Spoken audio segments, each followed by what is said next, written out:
Good morning प्यारे बच्चों। कैसे हैं आप? आशा करती हूँ आप सभी स्वस्थ होंगे और कोविड-19 के कारण जो समस्या उत्पन्न हुई है उसमें आप अपने परिवार का, अपने आस पड़ोस का अच्छे से ध्यान रखे होंगे और जागरूकता फैला रहे होंगे।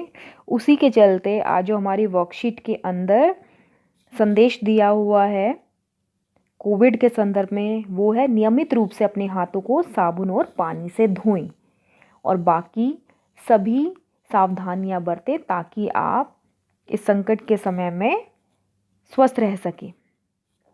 अब आज की वर्कशीट देख लेते हैं बच्चों। आज की वर्कशीट हमारी विज्ञान विषय की क्लास 10th वर्कशीट नंबर 59 और डेट है 23 नवंबर। आज की वर्कशीट हमारी चैप्टर 11 से ली गई है और चैप्टर 11 का नाम है मानव नेत्र व रंग बिरंगा संसार।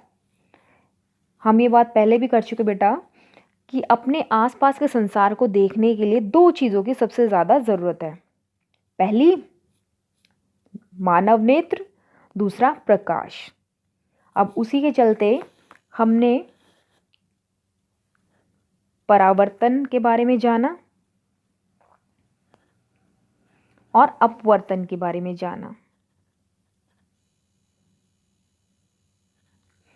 परावर्तन का मतलब दर्पण से किसी चिकनी सतह से जब प्रकाश की किरण टकराती है तो टकराकर वापस जाती है उसी कोण से, बीच में अभिलंब। अपवर्तन में क्या होता है? अपवर्तन में हम बात करें तो हमने कांच की स्लैब के बारे में पढ़ा था।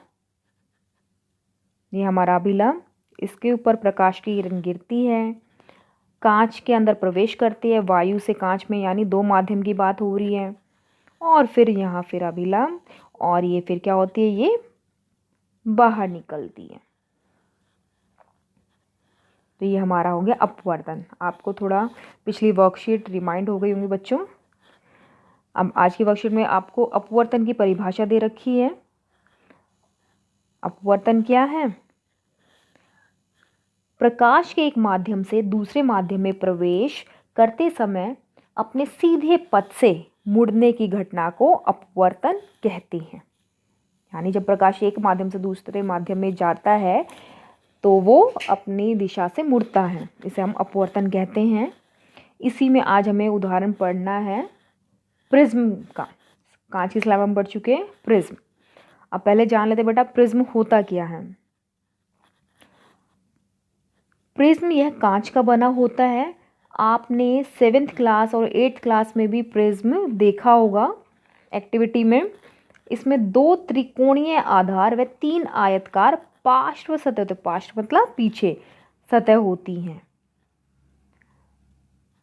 अब प्रिज्म कोण की बात है। प्रिज्म कोण क्या होता है? दो निकटवर्ती पार्श्व सतह के बीच के कोण को हम प्रिज्म कोण कहते हैं। जैसे कि आपका यहाँ दिखाया भी गया है, ये हमारी दो सतह है प्रिज्म की और इनके बीच में जो कोण बन रहा है ये हमारा क्या है? ये हमारा प्रिज्म कोण है।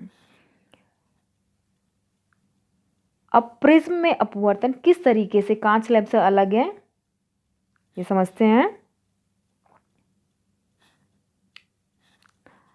प्रिज्म से अपवर्तन कांच के आयताकार स्लैब से अलग है। कैसे? प्रिज्म में निर्गत किरण की दिशा आपतित किरण की दिशा से भिन्न होती है। इस कारण प्रिज्म से अपवर्तन के दौरान एक और रोचक घटना उत्पन्न होती है। यहाँ देखिए बच्चों, ये आपका प्रिज्म दे रखा है। प्रिज्म के ऊपर प्रकाश की किरण पड़ती है, यानी आपतित होती है आपतित किरण। और हमेशा हमने क्या करना, आपतित किरण के साथ में अभिलंब बनाना। ये हमारा अभिलंब है। ये आपतित किरण कांच के अंदर प्रवेश करेगी तो आपतित किरण क्या बनी? अब हमारा अपवर्तित किरण है, क्योंकि माध्यम चेंज हो गया, वायु से कहाँ गई है? कांच के अंदर। और फिर ये दूसरी सतह से बाहर हो जाएगी, जिसे हमने नाम दिया निर्गत किरण का। इसके साथ ही यहाँ पे एक चीज़ और देखो, विचलन कोण। अब ये विचलन कोण क्या है? हमारी अगर हम आपतित किरण को डॉट के रूप में आगे बढ़ाएं तो ये हमारी आपतित किरण है। आपतित किरण और निर्गत किरण के बीच में कितना अंतर है, कि कोण में कितना अंतर है, वो हमारा क्या कहलाएगा? वो हमारा कहलाएगा विचलन कोण। फिर से देखें, विचलन कोण क्या है? आपतित किरण, इसको हम और एक्सटेंड करेंगे डॉटेड फॉर्म में तो इस तरीके से सीधा जाएगी। ये हमारी निर्गत किरण है।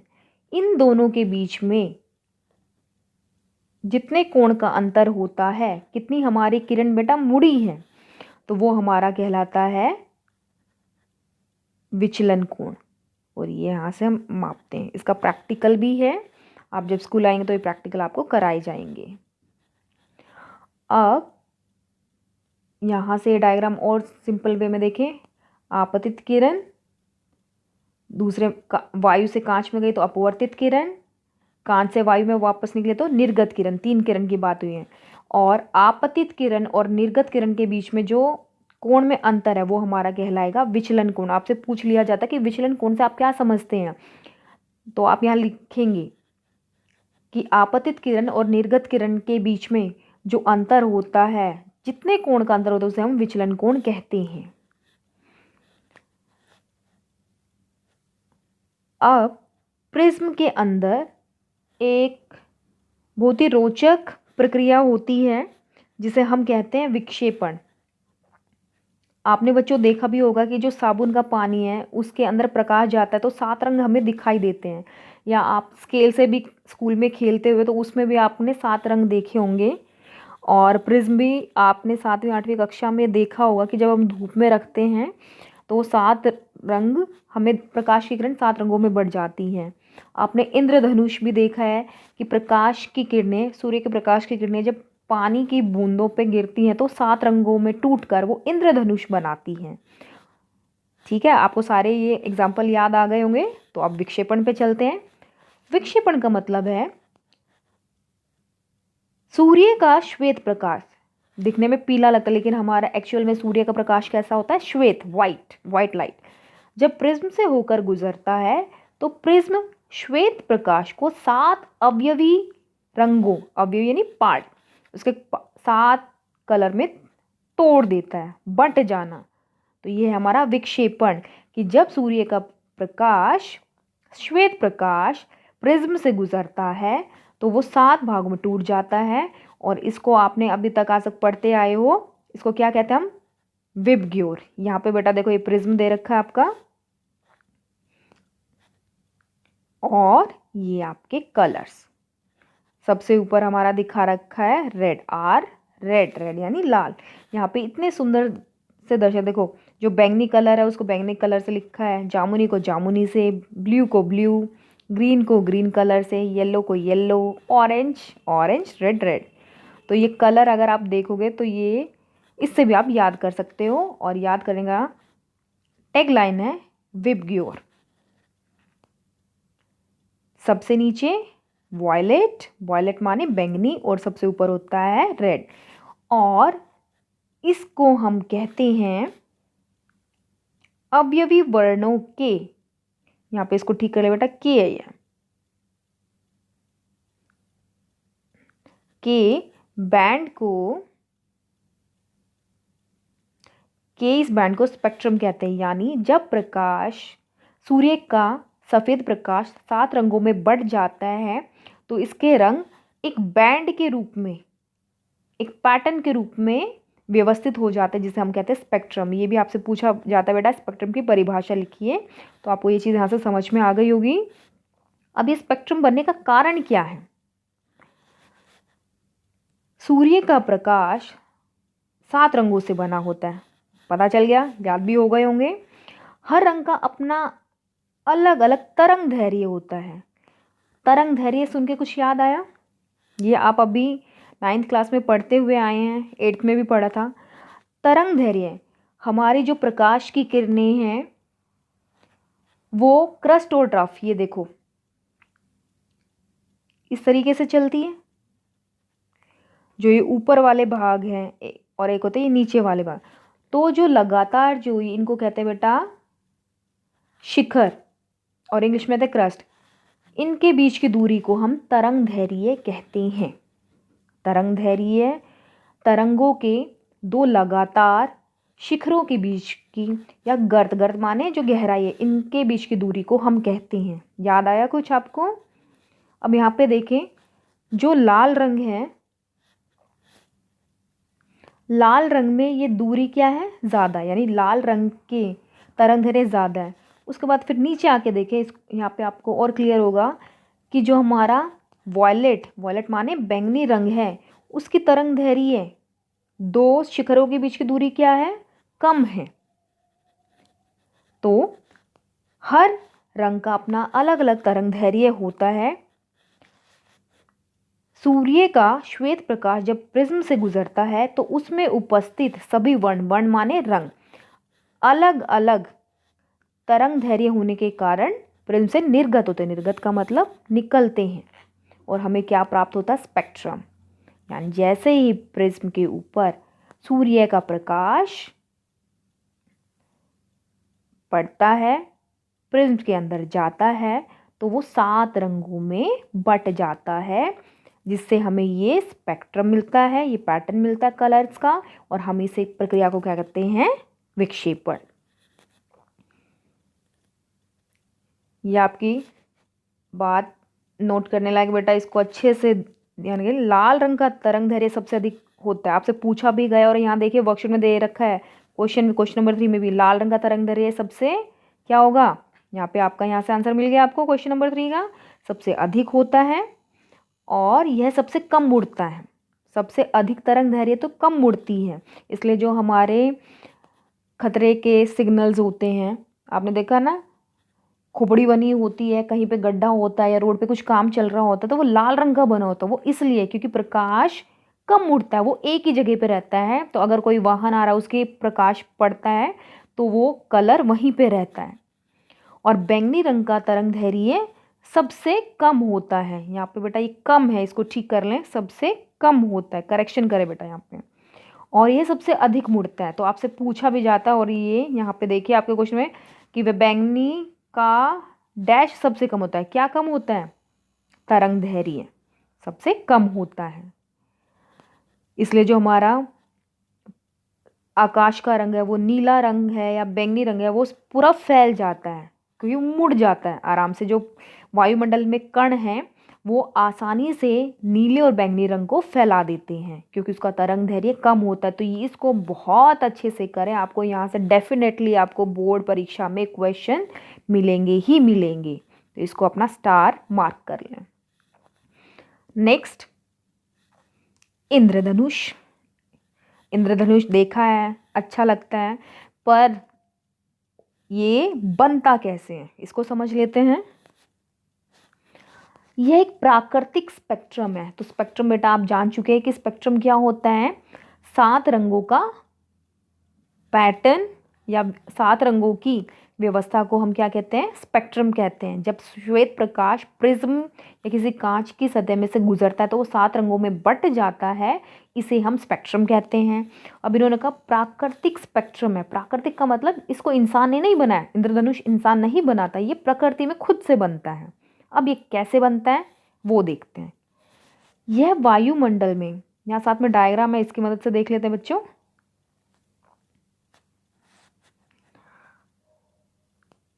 ये है सूर्य,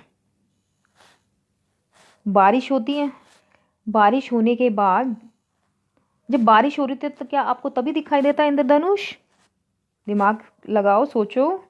नहीं ना, बारिश जब रुक जाती है और सूरज निकलता है। अब बारिश होने के बाद क्या सारी बारिश की बूंदें हैं, वर्षा की बूंदें हैं, वो ख़त्म हो जाती हैं? नहीं, कुछ बूंदें हमारी वायुमंडल में ही रहती हैं, और जब सूर्य का प्रकाश, श्वेत प्रकाश इन बूंदों पे पड़ता है तो क्या होगा? जल की बूंद कैसे काम करती हैं? ये एक प्रिज्म की तरह काम करती हैं, और प्रिज्म का हमने ऊपर पढ़ा क्या होता है प्रिज्म में। ये जल की बूंद कैसे काम करेगी? एक प्रिज्म की तरह काम करेंगी, और अपवर्तन होगा और वो 7 रंगों में टूट जाती है। कौन टूटता है? सूर्य का श्वेत प्रकाश 7 रंगों का स्पेक्ट्रम बनाता है और बूंद के अंदर ही वो परावर्तित होता है। ये देखो परावर्तन ऐसे ही तो होता है, जिसको हम क्या, अब ये बूंद के अंदर, पानी की बूंद के अंदर, इसलिए हम कहेंगे इसको क्या कहते हैं, हम पूर्ण अंत परावर्तन, इंग्लिश में कहते हैं इंटरनल, टोटल इंटरनल रिफ्लेक्शन, पूर्ण अंत परावर्तन। इसको बहुत अच्छे से देखे बेटा, इतना हुआ। फिर ये 7 रंग क्या होते हैं? बूंदों से बाहर निकलते हैं और जिसे हम क्या कहते हैं? इंद्रधनुष। इस तरीके से हमारे वायुमंडल में बहुत सारी बूंदें होती हैं, तो एक वो व्यवस्था, एक पैटर्न बना लेती हैं, जिसे हम कहते हैं इंद्रधनुष। अब यहाँ पे इंद्रधनुष बनने तक क्या क्या चीजें हुई, क्या क्या घटनाएं हुई, उनको देख लेते हैं। वायुमंडल में उपस्थित जल की बूंदों द्वारा सूर्य के प्रकाश का विक्षेपण होने पर उत्पन्न होता है क्या? इंद्रधनुष। यह है यहाँ पे, यह की जगह आएगा इंद्रधनुष। जल की छोटी बूंदें प्रिज्म की तरह कार्य करती हैं। जब सूर्य का प्रकाश इन बूंदों में प्रवेश करता है तब अपवर्तित व विक्षेपित होता है। अपवर्तित कहा क्योंकि एक माध्यम से, वायु से कहाँ गए? जल की बूंदों में, तो माध्यम हो गए 2, तो अपवर्तन। विक्षेपित क्योंकि वो श्वेत प्रकाश 7 रंगों में बट गया। फिर उसके बाद वहां क्या हुआ? पूर्ण आंतरिक परावर्तन। डायग्राम में देखें फिर से, हो रहा है यहाँ पे पूर्ण आंतरिक परावर्तन। और उसके बाद फिर से पुनः विक्षेपण हुआ है और जल की बूंद से श्वेत प्रकाश 7 रंगों में बढ़ता हुआ इंद्रधनुष का निर्माण करता है। ये बहुत ही ज़्यादा इंद्रधनुष का क्वेश्चन पूछा जाता है बच्चों। इसमें ये जो घटनाएं हैं, प्रकाश की किरण कैसे गई, क्या क्या हुआ, ये पूछी जाती है। तो पहला इसमें क्या होगा? पहला है अपवर्तन,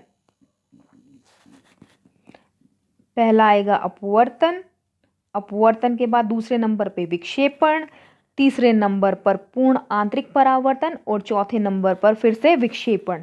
आपको एक क्वेश्चन आ सकता है, आपको ये अरेंज करना हो सकता है, मतलब कि ये गलत ऑर्डर दे रखा हो, सीक्वेंस उल्टा पुल्टा दे रखा, आपको कहेंगे कि इसको सही ऑर्डर में लगाएं या ब्लैंक के रूप में, तो इसको बहुत अच्छे, इसको भी स्टार बना ले बच्चों, यहाँ से क्वेश्चन आपको मिलेगा ही मिलेगा। अब इसमें एक टॉपिक विचलन कोण। अब ये विचलन कोण हम पढ़ चुके हैं। विचलन कोण का सूत्र 1/, तरंग दैर्घ्य। इससे अर्थ क्या निकलता है? यानी तरंग दैर्घ्य जितनी कम होगी विचलन कोण उतना अधिक होगा। अगर तरंग दैर्घ्य ज्यादा होगी तो विचलन कोण कम होगा। ठीक है, तो इसको भी बहुत अच्छे से तैयार करें बच्चों। विचलन कोण अभी हमने पढ़ा था। अपवर्तित किरण, आपतित किरण और निर्गत किरण के बीच में जो कोण का अंतर होता है उसे हम क्या कहते हैं? विचलन कोण। ये है विचलन कोण आपका, इसको और अच्छे से करें। अब क्वेश्चन देख लेते हैं बच्चों। पहला क्वेश्चन, प्रकाश का आयतकार स्लैब से विक्षेपण प्रिज्म से विक्षेपण से किस प्रकार भिन्न है? तो इसका आंसर आपका वर्कशीट में दिया हुआ था। किस प्रकार से भिन्न है? प्रिज्म में निर्गत किरण की दिशा आपतित किरण की दिशा से भिन्न होती है। ये है, और इसके साथ में आप ऐड कर सकते हैं कि स्लैब में विक्षेपण, यहां मैं लिख देती हूं,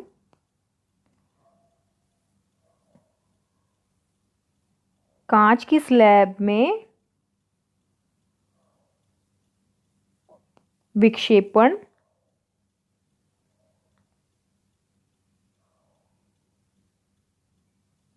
नहीं होता,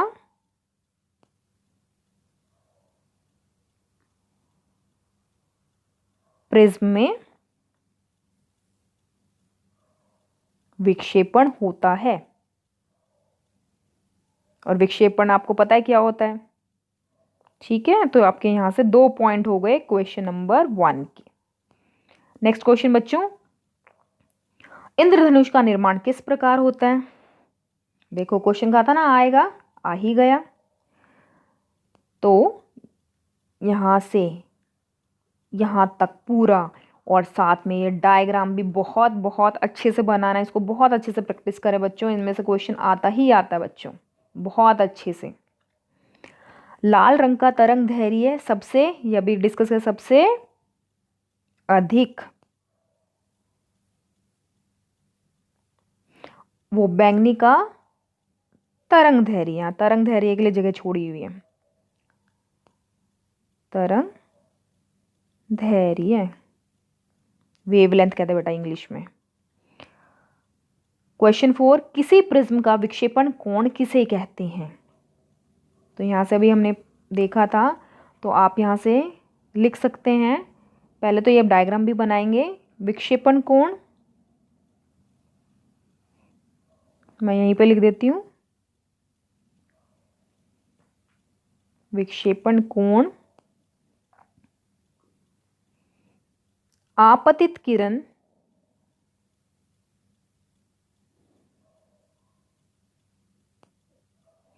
और निर्गत किरण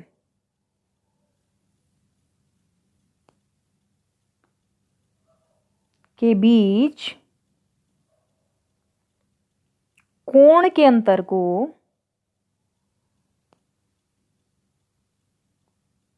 के बीच बने कोण भी लिख सकते हो, बने कोण, ठीक है, जो कोण बन रहा है के अंतर को क्या कहते हैं हम? विक्षेपण कोण कहते हैं, विक्षेपण कोण कहते हैं।